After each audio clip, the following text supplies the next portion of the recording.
حالہ جو کہ آج بھی ہمیشہ کی طرح حمزہ کا دروازے پر انتظار ہی کر رہی تھی، مگر جب وہ گھر واپس لوٹا تو حالہ سے بات نہیں کرتا۔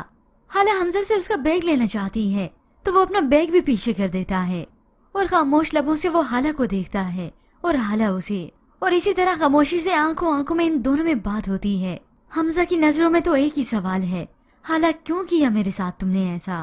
اور حالہ بھی اسے تکتی ہی رہ گئی، مگر پھر کچھ لمحے کے بعد حمزہ اسے اپنے راستے سے ہٹا کر وہاں سے چلا جاتا ہے۔ اسی وقت تو دادی نے خود پر جیسے کیسے کر کے سہ لیا، مگر اب یہ کمزور جان بھی حالہ کا دکھ کیسے برداشت کر سکتی ہے؟ حالہ تو روتے ہوئے اپنا دکھ سناتی ہے، دادی جیت گئی تائی جان، انہوں نے نکال دیا حمزہ کی زندگی سے مجھے۔ حالہ میں اب جو آخری امید بچی تھی جیسے وہ بھی دم توڑنے لگی ہے۔ اسے لگا تھا کہ حمزہ اس کا یقین کرے گا، اعتبار کرے گا، مگر آج تو حمزہ بھی اسے دور ہو گیا۔ پھر یوں ہی کچھ ہی دیر کے بعد حالہ یہاں پہ موجود تھی تو دادی کی سانسیں اکھڑنے لگیں۔ حالہ ایک دم سے پریشان ہو گئی، دادی دادی کیا ہوا ہے؟ اب دادی حالہ کی دنیا سے بھلے ہی چلے جائیں، مگر حالہ حمزہ کی زندگی اور دل سے کبھی نہیں نکلے گی۔